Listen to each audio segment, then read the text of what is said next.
दोस्तों, आपका फिर से स्वागत है हमारे चैनल पर जिसका नाम है ट्रिपल एचडीटी साहिल सुनील स्मार्ट डॉग ट्रेनिंग।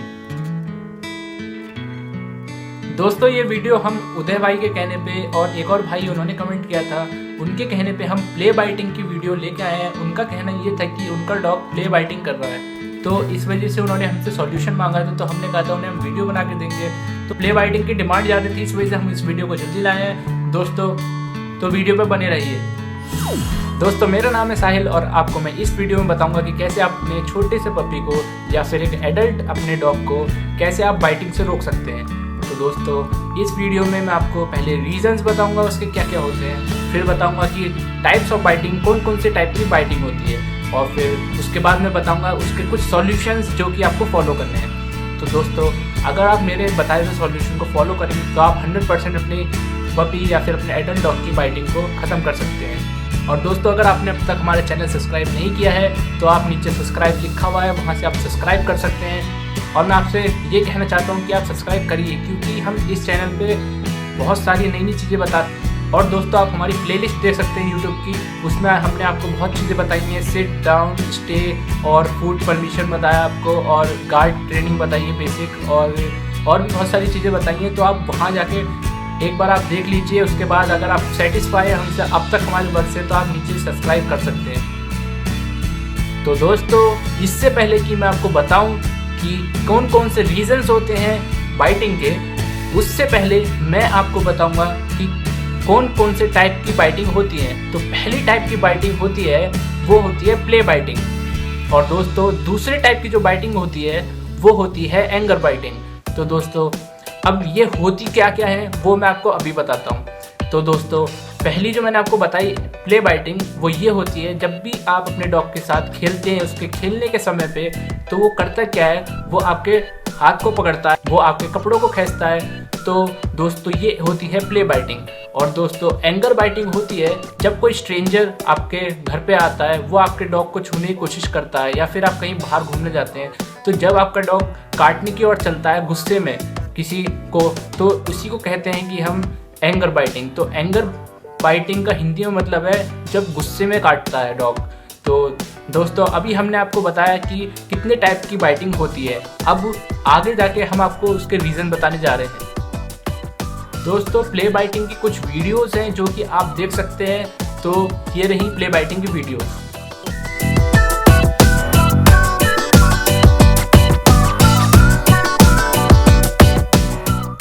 तो दोस्तों, जैसे कि मैंने आपको अभी दिखाया इस वीडियो में कि प्ले बाइटिंग होती क्या है, तो दोस्तों अब मैं आपको बताने जा रहा हूँ कि कौन कौन से रीज़न है जिनके वजह से आपका पपी बाइट करता है आपको, या फिर आपका एडल्ट डॉग आपको बाइट कर रहा है। तो सबसे पहले मैं पपी के बाइटिंग के रीजंस बताऊंगा, उसके बाद आपको मैं बताऊंगा एडल्ट के बाइटिंग के रीजंस। तो दोस्तों, पपी के बाइटिंग के रीजंस भी दो टाइप्स के होते हैं। तो पहला आपका रीज़न होता है कि जब भी एक पपी छोटा होता है तो उसके नए दांत आते हैं दोस्तों, और वो दांत बहुत ही शार्प होते हैं पहली बात। और वो जब भी अपने आसपास के एनवायरनमेंट को जानने की कोशिश करता है तब वो आपको दांत मारता है। और जब वो माउथ के थ्रू हर एनवायरनमेंट को ऑब्जर्व करता है, तो पपी का एक नेचर होता है बाइटिंग का, जिसमें वो हर चीज़ ऑब्जर्व करने के लिए ये काम करता है। और जब भी उनके छोटे छोटे दांत आने शुरू हो जाते हैं तो फिर वो दांत मारना शुरू कर देते हैं। तो दोस्तों, अभी मैंने आपको पहला रीज़न बताया, मैं आपको दूसरा रीज़न बताऊंगा पपी बाइटिंग का। तो दोस्तों, दूसरा रीज़न है जब भी पपी बोर हो रहा होता है और उस टाइम वो आपके साथ खेलना चाहता है, तो वो क्या करता है आपकी अटेंशन को लेने के लिए, जिससे कि आप उसके ऊपर ध्यान दें, तो वो आपको बाइट करना शुरू कर देता है। और दोस्तों, वो मेन उसका रीज़न यही है कि वो आप उस पर ध्यान दें और उसके साथ खेलें, तो इसलिए खेलने के चक्कर में वो बाइटिंग करता है।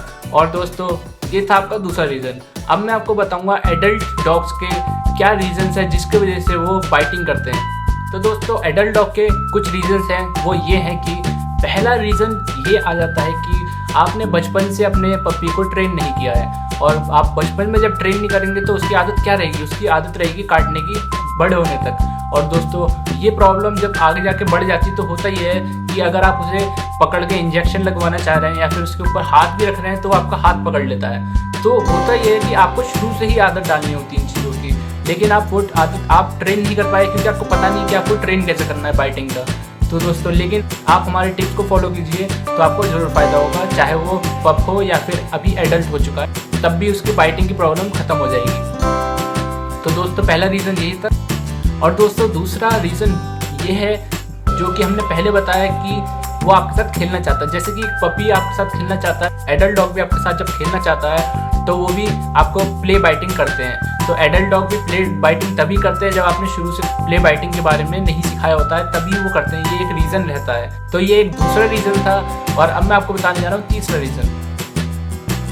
तो दोस्तों तीसरा रीज़न रहता है, अगर कोई भी स्ट्रेंजर होता है तो आपका डॉग क्या करता है, उनका नेचर बचपन में तो अटैकिंग नेचर इतना नहीं रहता है, लेकिन बड़े होने के बाद उनका बाइटिंग नेचर हो जाता है। कोई भी स्ट्रेंजर अगर उन्हें छूने की कोशिश कर रहा है तो वो अटैक कर देते हैं। या फिर कोई भी आपके घर में आता है और वो आपने उसे खुला छोड़ रखा है तो वो उस पर अटैक कर देता है लोगों पे। तो ये था आपका तीसरा रीज़न। तो अब मैं बताने जा रहा हूँ चौथा रीज़न। तो दोस्तों चौथा रीज़न एडल्ट डॉग के लिए ये है कि आप उससे फोर्सफुली कोई काम करवा रहे हैं। जैसे कि अगर आपका डॉग सो रहा हो और आप उसे ज़बरदस्ती छेड़ रहे हैं, या फिर आप उसे उस टाइम वो सो रहा हो और आप उसे उठा के रात में ट्रेनिंग शुरू कर दें, या फिर कोई ऐसा ज़बरदस्ती वाला काम करने लग जाए उसके साथ, जब उसे वो चीज़ नहीं करनी होती फोर्सफुली, तब वो बाइटिंग करना शुरू कर देता है। और दोस्तों पांचवा रीज़न ये है कि आपका कोई भी खाने का टाइम फिक्स नहीं है, ना ही आपका बाहर जाने का टाइम फिक्स है। इससे बहुत ज़्यादा प्रॉब्लम होती है। और अगर आपका खाना फिक्स नहीं है और आपके डॉग को भूख लगी है, वो कुछ भी करना नहीं चाह रहा है, तो आप उसे फोर्सफुली काम करवाना चाह रहे हैं, उसको लग रही है भूख, तो वो उसका नेचर में चेंज आएगा और वो आपको काटना शुरू कर देगा। और दोस्तों छठा रीज़न ये है कि आप ओवर टाइम अपने डॉग को बांध के रखते हैं। तो ये एक रीज़न था जो कि छठा रीज़न था। तो दोस्तों सातवां रीज़न ये है कि आपके डॉग बुखार में हो सकता है या फिर उसे कोई बीमारी हो सकती है जिसकी वजह से वो इरिटेट हो रहा है। इस वक्त इरिटेट हो रहा है तो उस टाइम वो बाइटिंग कर सकता है आपको। तो दोस्तों जितने मैंने आपको रीज़न बताए हैं पपी बाइटिंग के या फिर एडल्ट डॉग बाइटिंग के, तो उनके रीजंस के सॉल्यूशन अब मैं आपको बताने जा रहा हूँ। तो उनमें से सॉल्यूशन ये हैं। तो दोस्तों पहला सॉल्यूशन है कि आप अपने डॉग को बोन्स दीजिए। और बोन्स बहुत टाइप्स की आती हैं, उनमें से कुछ बोन्स मैं आपको दिखाना चाहता हूँ जो कि मैं अपने डॉग को, अपने पपी को देता हूँ। वो ये है, वेट,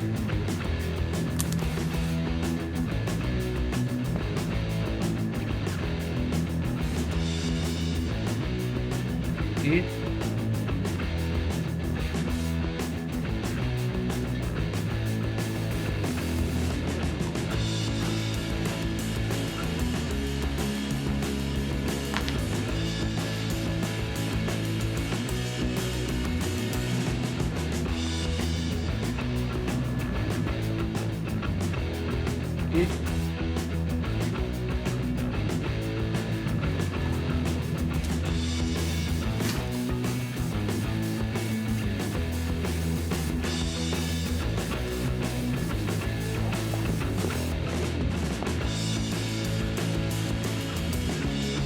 ईट,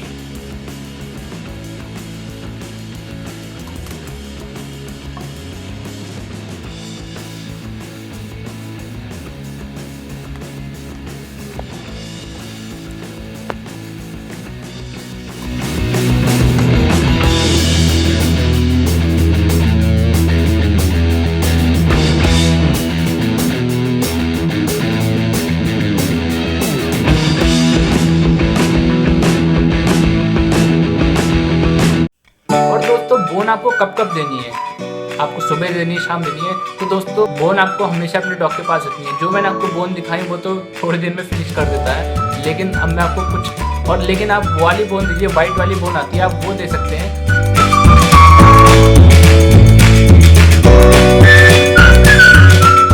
वो बहुत देर तक चलती है, वो सुबह शाम उसके पास रहेगी। तो ये होगा कि अगर आपका डॉग खाली होगा तो वो घर का फर्नीचर काट सकता है या फिर घर में कोई भी सामान हो सकता है उसको काट सकता है। तो बोन से ये होगा कि जब भी उसको काटना होगा तो वो बोन को काटेगा, उसके पास हमेशा रखनी है आपको। और जब वो ऐसा करता है कि आपका फर्नीचर काटता है, कुछ करता है, तो आपको हमेशा नो कहना, उसे मना करना है इन चीज़ों को करने के लिए।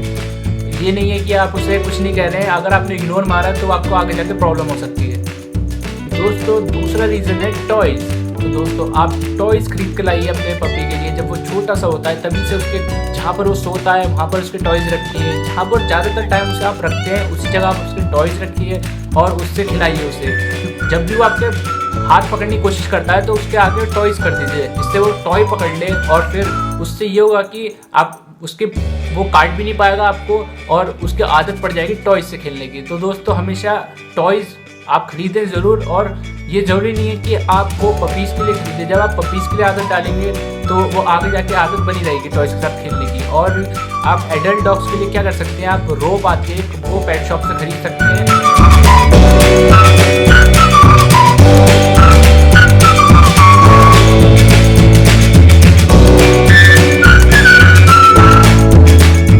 वो अपने आप अपने डॉग के पास रख दीजिए, उससे वो खेलता रहेगा।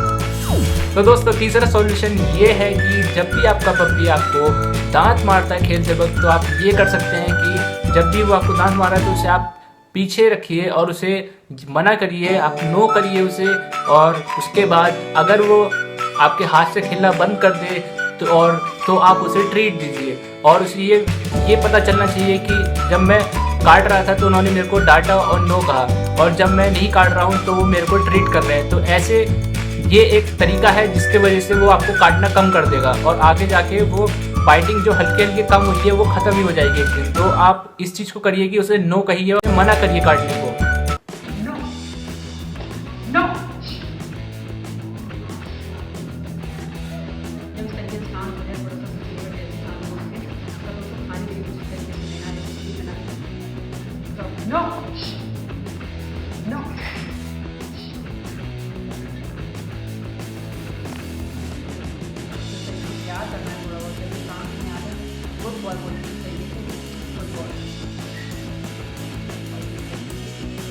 और दोस्तों होता ये है कि बहुत से लोग शुरू में ये आदत नहीं डालते हैं, मना भी नहीं करते हैं जब पपी काट रहा होता है, और वो इस बात को इग्नोर कर देते हैं, जो उन्हें आगे जाके इस चीज़ का पछतावा होता है कि हमने शुरू से मना क्यों नहीं किया। तो क्योंकि दोस्तों जब भी पपी छोटा होता है तो उसके माइंड में जो आप सेटअप करना चाहते हो वो चीज़ सेटअप हो जाती है कि आप उसे उसके खाने का समय जो होता है वो आप उसके माइंड में शुरू से जो रखेंगे वही रहेगा। उसके सोने का टाइम क्या होता है और उसके बाहर जाने का टाइम क्या होता है, आप शुरू से जो उसके माइंड को सेटअप कर रहे हैं, जो ट्रेनिंग उसे शुरू से दे रहे हैं आप, वो हमेशा उसके दिमाग में रहेगी। वो हमेशा उसको याद रहेगा कि मैंने ये सीखा है। तो जो आप उसे शुरू में सिखा देंगे वो चीज़ उसके आगे तक रहेगी। लेकिन आपने उसे शुरू में कुछ ना ही आपने उसका खाने का टाइम फिक्स किया, ना ही कुछ किया, तो आगे क्या होता है वो प्रॉब्लम बढ़ती जाती है, उसका माइंड सेटअप हो जाता है उन चीज़ों के लिए। तो उनमें से बाइटिंग एक ऐसी चीज़ है जो शुरू से सेटअप हो जाती है और आगे जाके आपको प्रॉब्लम देती है। तो आप इस चीज़ को अभी से शुरू कर दीजिए। तो दोस्तों मैंने आपका चौथा रीज़न बताया था कि आपका डॉग किसी स्ट्रेंजर पे अटैक कर रहा है या फिर बाहर आप ले आते हैं तब वो अटैक कर देता है। तो इसका सॉल्यूशन अब मैं आपको बताऊंगा कि इसका सॉल्यूशन भी एक है। इसका सॉल्यूशन ये है कि आप और लोगों से आप मिलाइए उसे, बाहर लोगों से मिलाइए, अपने दोस्तों से मिलाइए। अगर ये बाइटिंग की प्रॉब्लम उसे है तो वो ख़त्म हो जाएगी।